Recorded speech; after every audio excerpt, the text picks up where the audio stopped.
ഒരു ചെറിയ informative video ആയിട്ടാണ് ഞാനിന്ന് വന്നിരിക്കുന്നത്. ഞാനൊരു ന്യൂസിലാൻഡ് രജിസ്റ്റേർഡ് ഫാർമസിസ്റ്റ് ആണ്.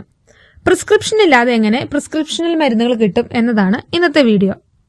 നിങ്ങൾ ഏത് രാജ്യത്ത് താമസിക്കുന്നവരും ആയിക്കൊള്ളട്ടെ, ആ രാജ്യത്തെ ഡോക്ടർ നിങ്ങൾക്ക് പ്രിസ്ക്രൈബ് ചെയ്ത ഒരു മരുന്ന് നിങ്ങൾക്കൊരു എമർജൻസി സിറ്റുവേഷനിൽ വേണമെന്നിരിക്കെ അടുത്തുള്ള ഫാർമസിയിൽ ചെന്നിട്ട് ഫാർമസിസ്റ്റിനെ കൺസൾട്ട് ചെയ്താൽ 3 to 5 days മുതൽ 1 month വരെയുള്ളത് അവർക്ക് നിങ്ങൾക്ക് സപ്ലൈ ചെയ്യാൻ പറ്റും. ഇനി ന്യൂസിലാൻഡില് മാക്സിമം 3 days വർത്താണ് സപ്ലൈ ചെയ്യാൻ പറ്റത്തുള്ളൂ. മാത്രമല്ല കൺട്രോൾ ഡ്രഗുകൾ, സെക്ഷൻ 29 മരുന്നുകളും അവർക്ക് തരാൻ പറ്റും. അത് ഫണ്ടഡും ആയിരിക്കില്ല. എന്നാൽ മറ്റു പല രാജ്യങ്ങളിലും കൺട്രോൾ ഡ്രഗ്സുകൾ മാക്സിമം 5 days വരെ തരാനും പറ്റും, ഫണ്ടഡും ആയിരിക്കും. ഇനി ഇതിനെക്കുറിച്ച് കൂടുതൽ അറിയാൻ നിങ്ങളുടെ രാജ്യത്തുള്ള, നിങ്ങൾ താമസിക്കുന്നതിന് അടുത്തുള്ള ഫാർമസിയിലേക്ക് വിളിക്കുകയോ അവിടെ വിസിറ്റ് ചെയ്യുകയോ ചെയ്തു കഴിഞ്ഞാൽ കൂടുതൽ ഡീറ്റെയിൽസ് അവർ പറഞ്ഞു തരുന്നതായിരിക്കും. ഈ വീഡിയോ യൂസ്ഫുൾ ആണെന്ന് വിശ്വസിക്കുന്നു. താങ്ക്